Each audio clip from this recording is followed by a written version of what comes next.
Hello, everyone. Welcome back to another episode of the HR Leaders Podcast, the show where we discuss the future of work with industry experts and HR executives in the world's leading global brands. Today, we have a special guest on the show. We're joined by Dr. Natalie Baumgartner, Chief Workforce Scientist at Achievers. Welcome to the show, Natalie. How are you? Thanks so much, Chris. I'm lovely. Great to be with you. Where are you joining us from? Where are you based? I live in Boulder, Colorado, so the land of the beautiful mountains, and it's just beginning. The sun's just beginning to come up here. Oh, so it's not snowing then? We have snow on the ground, but not snowing actively. You know, around here in Colorado, it's one of the few places I've lived where everybody loves snow because it means you get to go skiing. So, oh, I wish I could say London was the same. The whole entire city just shut down. You just can't leave your house. We're so unprepared. right. Yes, I grew up in Chicago, and snow is not something we look forward to, but it's a very different experience living here for sure. Nice. Is that where you've always lived, or was that like when the pandemic hit, everyone's like, well, I'm leaving the city now, and you ended up there, or is that where you've always based? Well, I'm from Chicago and then came out actually to Colorado for graduate school and never realized there was a place where the weather could be so wonderful and the sky so blue. So I stayed here. So I've been here over 20 years now. Wow, amazing. So you're pretty used to working remote then? Does that mean you work remote the whole time? Yeah, it's true. I mean, since the company that I co-founded, Roundpeg, was acquired by Achievers several years ago, I've been remote since then. So it was never before in my career, but yeah, it's true. The pandemic isn't so different in that respect for me. Yeah. Well, on that point, give everyone a little more background, sort of your background and journey to where we are now. Yeah, sure. So I really think of myself as just a self-proclaimed culture and engagement nerd.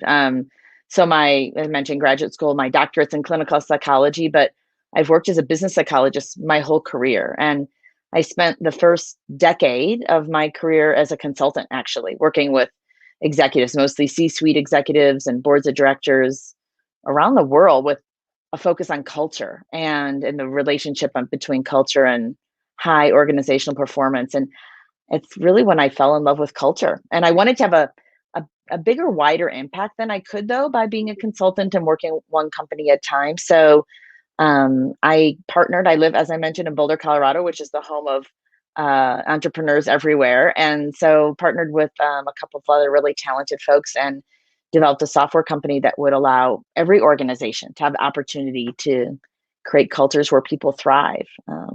So yeah. Yeah. How do you describe culture? How do you define it?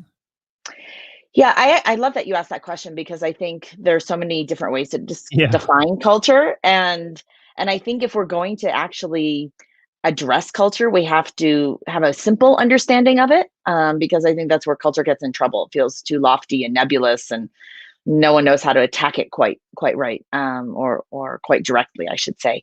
So I think of culture simply as the way you do things in your company. So it's the small set of values. Usually talk about like really small, like 4 to 6 values that define how you wish to do business, how you make decisions, how you develop and hire people. It's the North Star of your organization. Yeah, I love that. And I always get a different answer, by the way, which is why I asked that question. Every person I speak to describes it completely different, which is always interesting to hear people's perspectives on that. I want to take a second to talk about the Workforce Institute. So tell everyone what that is. There's a lot of really interesting stuff coming out of that. What is your role within the Workforce Institute? Yeah, so Achievers is a engagement and culture platform, and our mission is to change the way the world works. And I mention that because the Workforce Institute is the science arm of Achievers, and we knew that if we really are dedicated as a technology company to change the way the world works, that we knew that we had to use science to underpin everything we do. And so the Achievers Workforce Institute is a cross-functional team. It includes leaders from our data science team, product team, customer success, and marketing. And we're all really devoted and dedicated to ensuring that everything that we deliver to the business arena, from our software to our thought leadership, is informed by workforce science. The two main things that we focus on are product. So we closely collaborate with a product team to ensure everything we put out into the business arena is rooted in science. And then thought leadership. And you mentioned interesting things coming out of the Institute. And one of our missions is to make it easy, as I mentioned, for every individual to understand culture and engagement and simple best practices that really work. So we spend a lot of time focusing on that as well. Hmm. Great. So one of the things that our audience has definitely connected with recently and got a lot of value from is your most recent 2020 culture report. Could you share some of the key findings with everyone? Yes, absolutely. So that commitment that we have to helping everyone within companies thrive meant that we knew that we needed to take a really proactive role in helping organizations understand how to support their people. I mean, always, but especially during this pandemic. So this report came out of the Institute in September, and it's based on a survey of 1,100 people across the US, the UK, Australia, and Canada. And in it, we asked about aspects of culture alignment, both before and then during COVID. And our intent was to really understand what was that relationship between culture and engagement and recognition and the voice of the employee. Can you hear me? Yeah. Right. Yeah, so that was the focus of the report. And so we really then dove into our data to understand more about cultural alignment and how organizations and people were really experiencing, alignment during the pandemic. Hmm.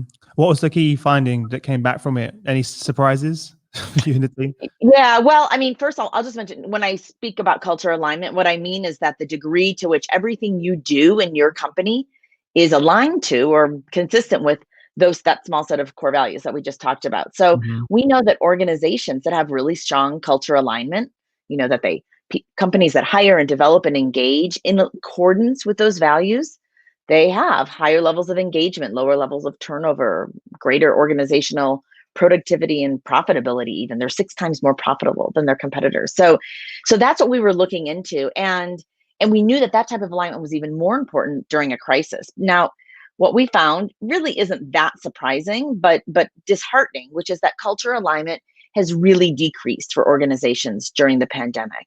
And in some cases we're seeing in the culture arena that overall culture, I mean, so we're all overall engagement is increasing, but culture alignment has decreased. And I think there's a couple of big reasons why. So organizations, as we know, as we've lived, right, have been in crisis mode, and so many of them really, understandably, took their focus off of their values while making these real time decisions. And Yeah. in other cases, they were forced to, right, make decisions that were against their values. So a lot of pressure during a crisis. So it's not terribly surprising, but it is a big risk. Yeah, and I was hearing the same thing. It's good, hearing it from the report is one thing, and I was also seeing it in some of our customers and even some of my own friends and even my wife's organization, without being too critical, as well. But for me and the team, that was kind of the only thing that was solid. The one thing we could lean into during, whilst everything was going crazy, the one thing that we could operate from is that foundation of our core values. And that I found a lot of strength in that. And I was like, so we're sitting down making decisions about how we're going to get through this as a business. And I was like, let's operate from here. Because everything else is kind of up in the air. No one really knows where we're Yeah. going, what we're doing. But what we can do is make decisions based on our core values. And that was really helpful for me to understand that why our purpose hasn't changed, just how we get there has is going to be a little bit different. Does that make sense? Exactly so. And I think that's a great um, model of how to manage through a crisis. And that's why we refer to this concept as culture continuity. So culture continuity is how do you maintain alignment? How do you keep focus on those core values during crisis? And the organizations that do that, even though it can feel a little counterintuitive to some organizations. They may say, well, I'm too busy to think about culture. I can't stop now, or we have to solve this problem today. We Mm. can't be slowed down by thinking about our values. When organizations do that, we actually find that they make better decisions, that their employees feel that sense of alignment, and feel just like you said, Chris. They feel more connected. They feel a greater sense of purpose and also a greater sense of confidence in the future. Yeah, and the same goes for my team and everyone else. They feel more engaged. They understand, the why in the decision. And then that hasn't changed at all. So yes, we're doing it a different way. We're now going virtual rather than physical. But again, the purpose and the values are still aligned to where we're going as well. And that was the only thing I could hold on to be completely honest, during all of the chaos that was going Yeah. on. At least I can operate from here, Yes. from the Yeah. sense of purpose. What do you think the impact's going to be on companies that don't do this longer term as we move into next year? Yeah, I think that, the risk of not aligning is that organizations, and this is what I think I'm, already seeing, but I think we'll continue to see, is that an aspect of which we have to live with our decisions, right? So, decisions about, obviously a lot of companies have had to make really tough decisions during this pandemic about downsizing or shifting strategic focus, or changing sort of the rules and regulations, if you will, of operating, how they communicate within their company, how they, how they hire, and basically how they act. And if those decisions are made out of alignment with the culture of an organization, what we find is that, we tend to see lower levels of employee engagement. People don't feel, like I said, that connection to the sense of purpose, or the why, the continuity around how we do things here. And so those organizations are ripe for greater turnover. They're also, when we see lower levels of engagement, not only do we see lower levels of employee commitment, but we also see lower levels of productivity. And there's a really striking relationship between culture alignment, engagement, and all of the good things that we want to see in our organizations. On the flip side, we've been saying to organizations, and I've been talking a lot with companies and leaders, of course, during the pandemic, that if we slow down just enough to have the conversations that need to be had, to use our values as a filter and talk about the way our decisions are aligned or aren't aligned when necessary with those values, that we gain tremendous buy-in from our employees, and that serves as a huge protective factor when we look at not only, our employee base today, but the extent to which that they'll stay with us when we come out the other side. Hmm. Completely agree. And you mentioned in there communication, and that seems to be one of the biggest challenges for everyone, all of the leaders that I speak to on a daily basis. Um, have you found from speaking to your customers that it's been harder to communicate during this period? If so, how are you helping your own customers, and what advice would you give to everyone of how to communicate this? There's one thing knowing it, there's another thing actually communicating it, especially when you have employees all over the world in different circumstances, and everyone's being impacted differently. Yeah, I think that's a great question. And it's an interesting one during this pandemic, because, like I said, we've seen overall engagement levels rise during the pandemic, but then we've seen cultural alignment drop, which caused us to wonder what's happening. And one of the things that I think companies have done better during the pandemic than ever before is a greater frequency of communication. Now, they've been forced to, right? So we can't kind of count on the fact that we'll see each other in the office or coming around the bend in the hallway and can mention, something from colleague to colleague, or that the word will spread through the company during the day. And so we don't have to rely so much on broader communications. I'm not saying any of that was intentional, but that is and has been a reality of companies. And so once everybody went over, online or remote overnight, companies were really forced to communicate more. Now, that doesn't necessarily mean that they're communicating in a culturally aligned way, though. And so that's really the focus, I think, for organizations today, is making sure that you're talking about your values. Again, it doesn't necessarily require more work, but it does require a focus. It does require intention, and there's really simple things to do. So, at our organization at Achievers, we talk about our values regularly. And now, of course, we're culture and engagement company, so that one would expect that. And we say that to ourselves: if we can't do this, we can't expect others Yeah. to do it.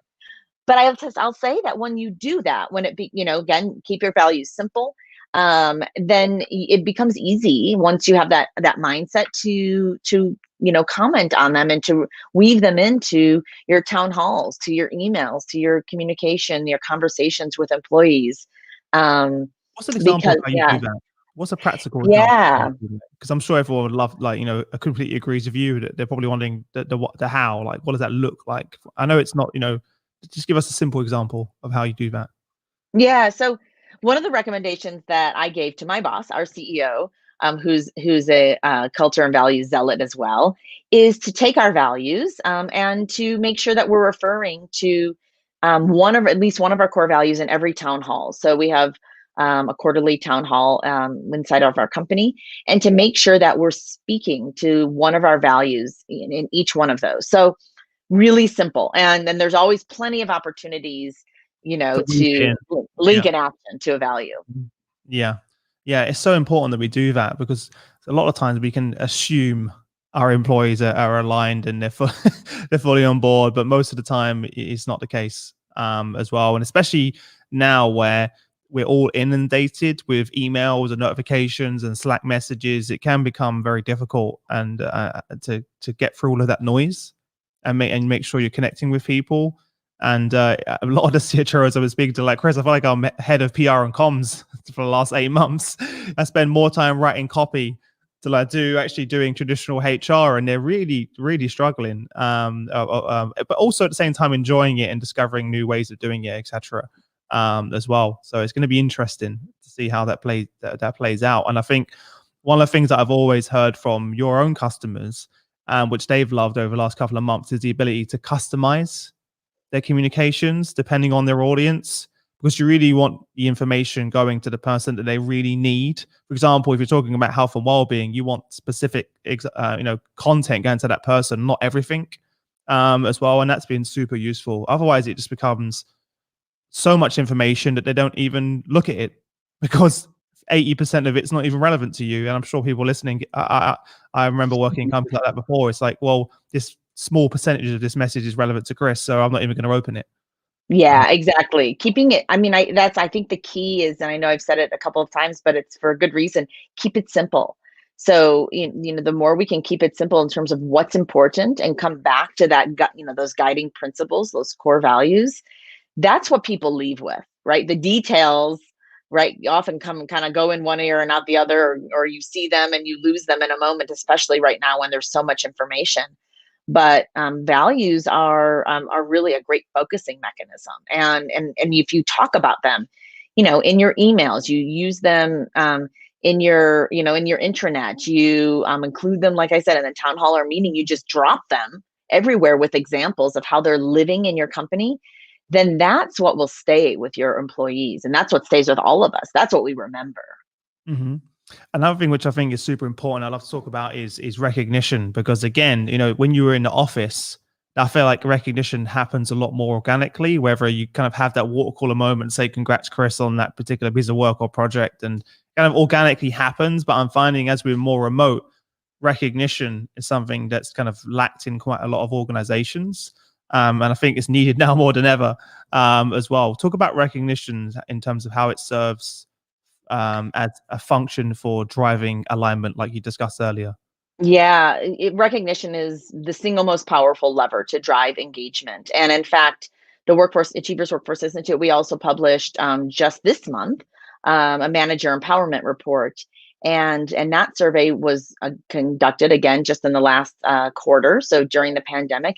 And the number one ask from employees was recognition. So now, what's important, and in terms of this conversation we're having about culture, is that values-based recognition has far greater impact than generic recognition. And so I mean that if you really want to drive values-based behavior in your company, then it's really important to encourage not only recognition, but recognize behaviors that are aligned with your values. So, for example, at our company, one team is one of our core values. So we have 5 core values, and one of them is one team. And that's that sense that we're all working together for the greater purpose. Our mission is to change the way the world works at Achievers. And so we're all jumping in whenever necessary to fulfill that. And that's this idea of one team. And so you'll see recognition sent out to cross-functional groups in our company all the time that solved, a customer challenge, or delivered, a piece of product of technology, or responded to, a request for a proposal that we see. The recognitions often are folks from sales and customer success and product and engineering and marketing and employee success. So from finance, from legal, all over the organization. And so, when we provide that recognition, when we see them all the time coming through our recognition feed at our company, then it's reinforcing the idea that it's important to us as a company that we are operating as one team. Mhm. So recognition all by itself is important, but values-based recognition is critically important and also critically impactful. Yeah, because it's going to continue to drive those behaviors that are aligned with your values, right? And you want to keep doing that, and it becomes more and more powerful. I think the only one thing you've done great is that in so many examples that goes unseen, and I Mm. love the fact that now, again, in this digital environment, everyone can see that, And and I that's think that really adds a different important. element. Yeah. Mm. Yeah, go on, carry on. Sorry, carry on. Yeah, I feel like so. Explain to everyone how. I'm assuming you're using your own product internally. Yeah, yeah, we do use our Recognition. own product.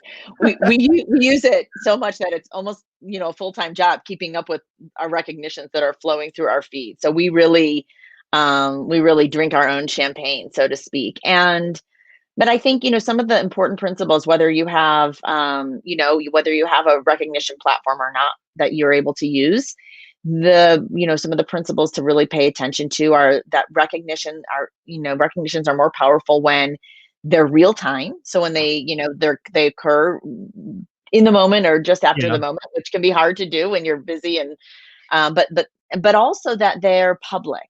And that's why we use our platform as much as we do. And in any way that you recognize in your company, the more that you can make recognitions public, meaning share that thanks or that acclaim across your organization, we know that that's a really strong driver in terms of the impact of recognition, and then making it meaningful. So mhm, real time, public, but meaningful. So not just, hey, thanks for, submitting that report, but thanks for taking the time to put those details in that really taught me about this concept we've been working on together. Or thanks for, pushing aside your coffee break to get on the phone with a customer today. And it really meant so much to them, which means so much to us.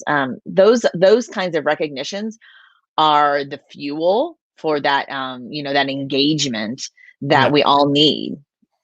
I remember for me when I worked in sales, that was like meant more to me than actually getting a deal. Like having, knowing that my name came up on the board and the whole company could see it, and the CEO is going to walk across the sales floor and shake my hand and say, "Well done." Strangely enough, that meant more to me than the actual doing a deal or the financial gain. And it stuck. That stuck with me, and I would get really excited about the recognition piece as opposed to actually the money that I made. Isn't um, it amazing? It's like I think it speaks to how, like, our most human quality, which is connection. And so we say to leaders all the time that that's the case. And I think if we all just pause and think about ourselves, we can relate to what you just said, Chris. I certainly can. Right? That mhm, that what we really want is to know we're having an impact and to be seen in that way, and to know we're bringing value to people's lives. yeah. And when we hear that, it doesn't take much for that to Mhm. really ring true. But it's 10 times more impactful, in a negative way when you don't. Because I remember moving to a different organization, doing something similar, and there was no recognition. And it really stood out to me because I'd been in a culture and an environment where that was something which was every manager acted that way because it was, again, that was the culture of, we always make, even if it's the smallest win, we if it could be £1 million deal or £1,000 deal, we'll make the same amount of effort to really recognize that individual. And when I moved to another business and it was no recognition whatsoever, it was really disheartening. And I came more disengaged, etc. The Mhm. productivity went down, everything that you're talking about. So I can see how that, I think we really take for granted how powerful it can be, or also impactful it can be, as well. Yeah, totally What agree. what are some of the what are some of the kind of things that you're looking at next year with the team and focusing now? I know you've obviously done these two recent reports. What's in the what's in the pipeline? What you're Yeah. focusing on? Can you reveal that live on Yeah, LinkedIn? sure. Yeah, that's right. We're thinking, I mean, there is a concept an overarching concept that we've been thinking a lot about, and we'll be diving into more in Mhm. 2021, which is the importance of having a culture of belonging. And so we've really, at Achievers and at the Workforce Institute specifically, we've been focusing on for several years the levers that drive engagement, right? So we've focusing on recognition. We've been focusing on manager empowerment. So I mentioned our manager empowerment report that just came out. We'll be continuing our work on manager empowerment in 2021. We've been also focused on workplace resilience. So how do you develop scaffolding to help your organization That's huge. thrive? Yeah. Yeah, but the overarching concept that I'm really excited about is, why are we doing any of that? Like, why are we doing all of that? At the end of the day, the truest measure of whether someone is thriving at work is the extent to which they feel they belong. When we feel like we belong, we are, we feel like we can be who we are. We're known in terms of what's unique to us and what we bring to the table. Just what we were talking about a second ago, Chris, in terms of what we get recognized for. But there's a really important human need to feel like we belong, and when we do in organizations, we thrive beyond all measure. And Mhm. so we're really going to be diving into that topic and understanding the relationship between the sense of belonging, so not being a generic person but being a known person, and that relationship between belonging and these all other outcome measures, like and how they impact these outcome measures like engagement or manager empowerment and such. So I'm Mhm. really excited about stepping into that in 2021. Super exciting. By the way, I love the fact that you continuously ask yourself, why are we doing this? Mm. Because you can do this work, but it's important to step back, right, isn't it? And just be like, why are we doing this? The amount Yeah, of times I've right? done that, just was like, I did that during COVID and said, I was Mm. like, this is a good time for us to step back as a business and just ask ourselves, why do we do and kind of go for everything? And there was a lot of things we just stopped doing. It's like, why were we doing this? And if it isn't aligned with, as you mentioned, that bigger vision and purpose, then just stop doing it. And I see many Yeah. companies. And if there were ever a time, this would be it, right? To be, everything's up for grabs right now. And for me, in terms of my work and focusing on culture and engagement throughout my career, like I've come to that crossroads many times, not necessarily so much like, why am I doing this, but what really matters? Like what really matters to people? And I found myself going down that road before too, where I'm like writing about something. I'm like, okay, do we really do at the end of the day, do we really care about this? Or, speaking about belonging, one of the things that really drove me to get excited about this concept, and talking with colleagues about it, is that this focus we have on employee engagement is really important, right? Engagement is this measuring stick in terms of like, how are our people doing? And Mhm. yet in many organizations, it's become sort of like a number, a checklist. Like, hey, our company has an 80 on 80 Yeah, yeah. engagements. Sure, you're We're right. good. When in fact, like, you could talk with plenty of folks inside any company where the organization has an 80 or even a 90, and people will say, yeah, but like, I'm having I'm not doing well. I'm having a hard time today, or because engagement's exceptionally fluid. And so it really forced me to say, like, how do we up level this conversation? How do we make it more meaningful, and move away from like a rote Yeah. measuring stick to really understanding how people are doing? Mhm. The numbers really don't tell the full story, do they? Because, like, another thing I've been hearing a lot throughout this whole period, you mentioned it already, is like, yeah, engagements, sorry, productivity is an all-time high, but in my mind, I'm like, at what cost? Totally. 'Cause I can tell you right now, personally, I was working like crazy over the last 8 months, and if you looked at that on the spreadsheet, you'd be like, "Wow, Chris's, productivity is amazing." But the toll that that took on my mental health, I was having anxiety attacks, I wasn't sleeping well, I wasn't eating well, but on paper, I'm performing through the roof. Yes. As well. So I get really worried when I see some of these reports or numbers, and I'm like, "Yeah, but at what cost?" And I feel like that's where it's really important that we equip our line managers with the right skills to be able to check on people and have those conversations. I've got employees that work at home on their own, and they were isolated, away from their support networks. And again, they're, you know, I'm not going to mention the names, but I had an employee where his productivity was through the roof. But when I actually sat down and had a one-on-one and had a conversation, I realized he was really suffering. Mm. And And it is that's what I worry about, Natalie, the most.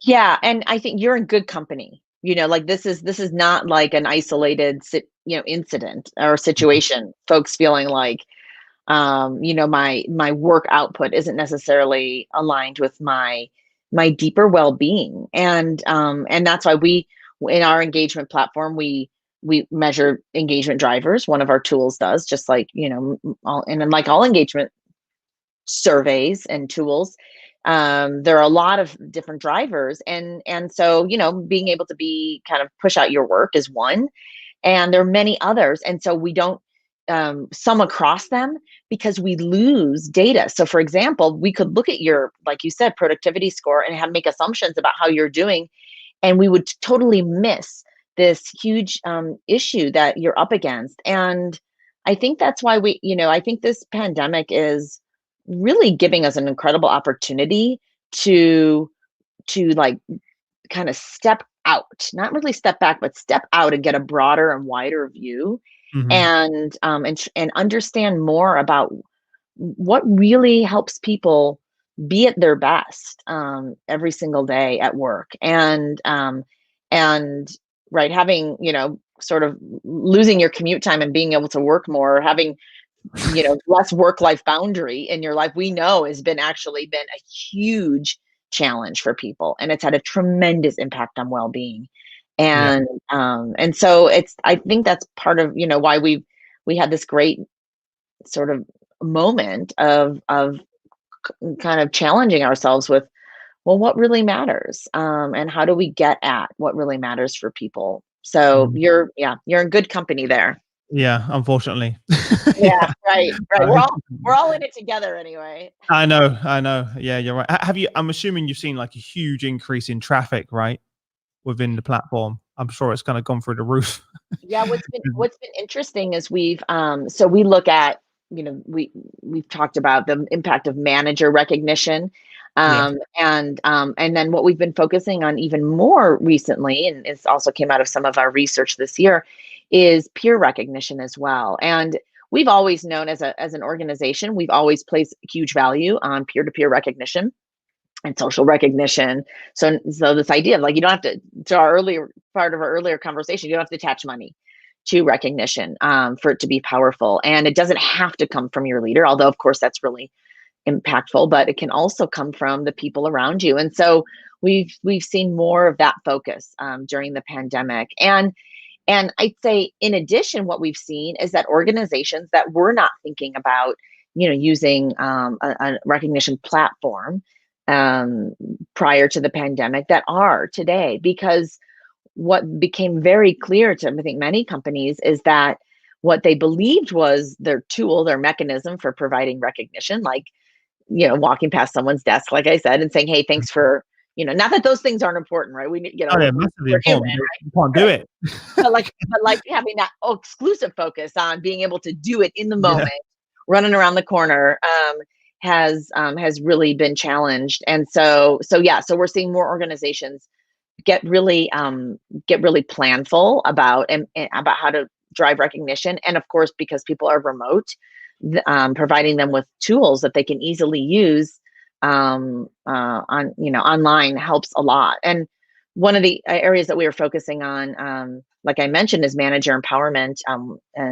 In 2021 will be a huge focus for us, and one of the four factors that we've identified for how do we empower our managers. So not how do we, like, sort of hold them accountable, although of course that comes with it, but how do we empower them to support their people. And of course, recognition is one of those four factors. And so we're mhm, excited to help organizations do that and help managers do that in a more meaningful way. yeah.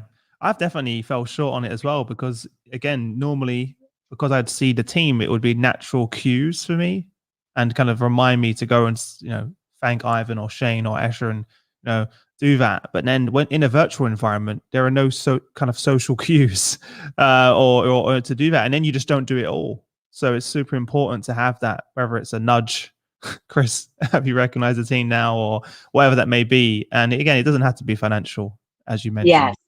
Yeah, I But think that's important. yeah, Yeah. but saying thank you to someone doesn't cost anything. but it goes a long, long way. Absolutely. Well, Absolutely.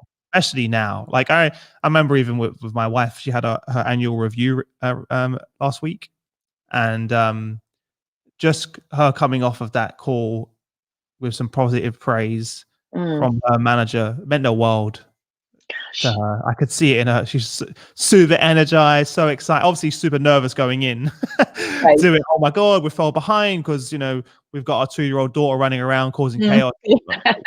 Something has to give, and for myself and my wife, we've kind of fell short. We're not, no one's superhuman, and Right. something's going to give during this. But just taking a moment to, um, you know, just talk about the great things that her manager's seen in the work she's doing, and how not just like well done on achieving your work, but we're proud of you. Mhm. And and that like that was it. I could see the energy, and she was like fired up to get back into work and Yeah.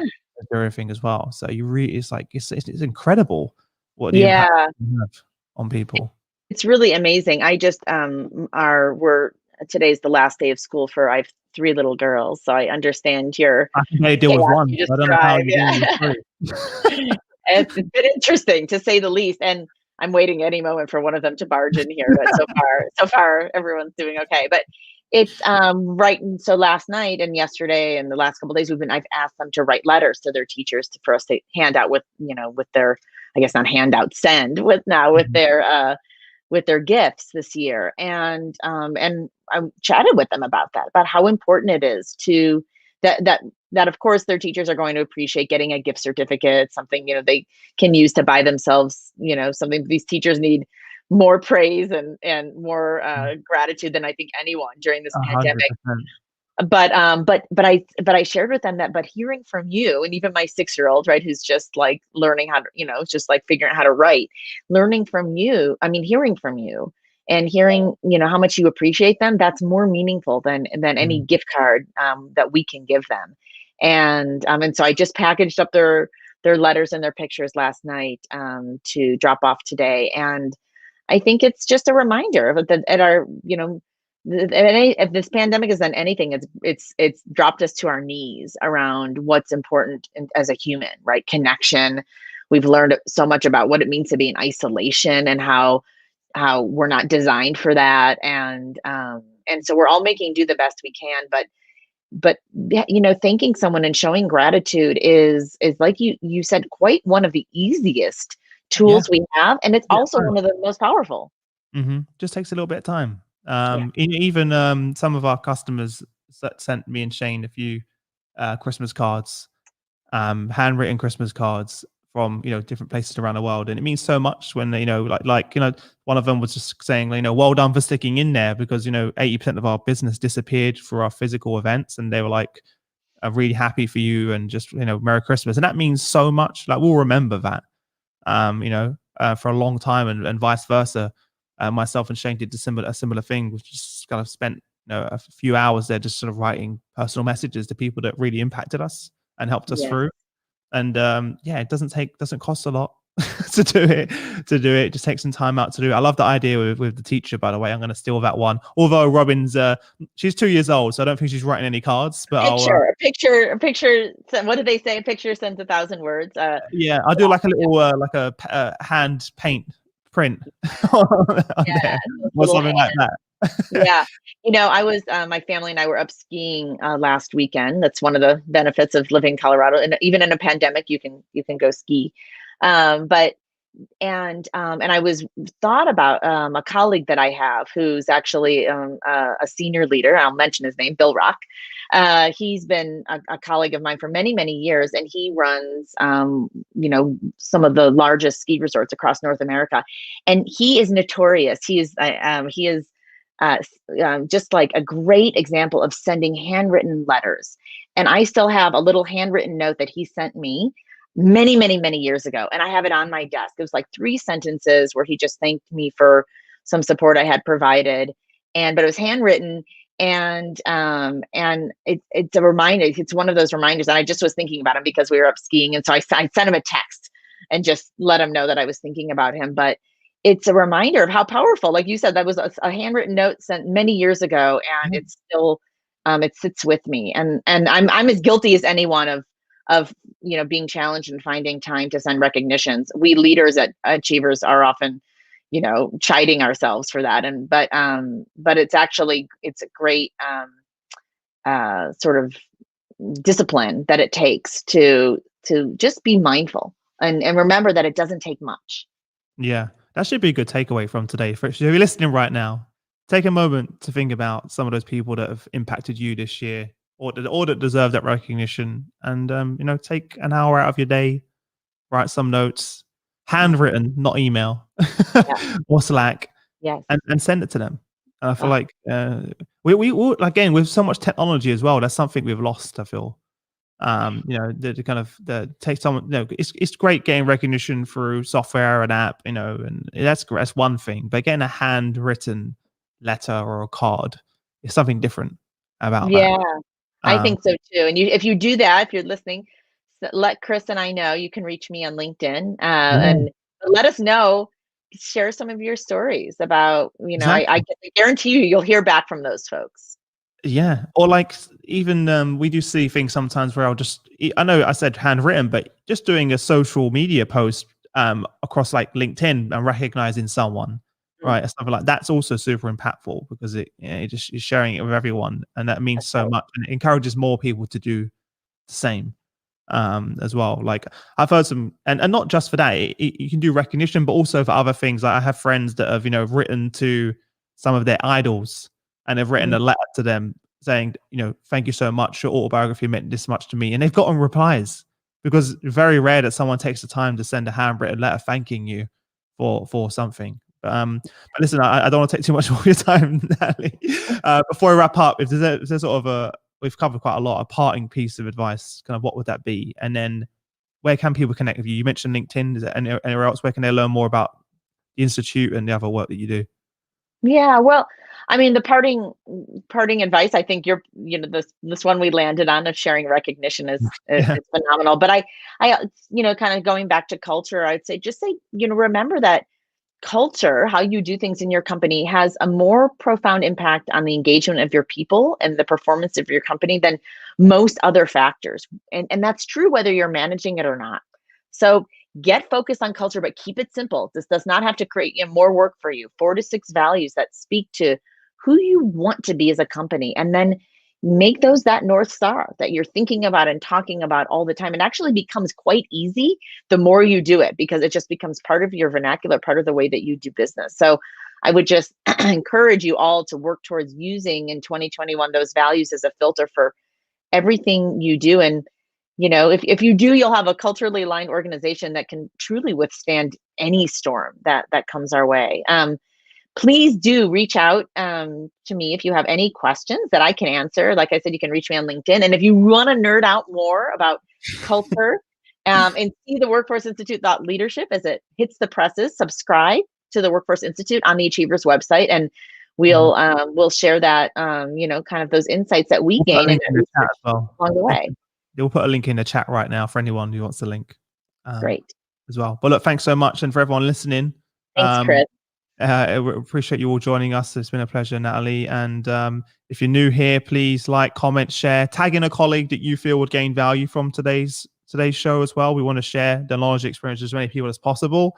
Apart from that, enjoy the rest of your day, everyone, and week. And if we don't see you before then, have a good new year and Yeah. Christmas. Hopefully next Thanks year so will much, it Chris. can't be any worse, surely. And then we've gone through, and make sure you go and connect with Natalie on LinkedIn as well. But bye for now, Natalie. See you later. Bye bye. Happy holidays. You too. Bye.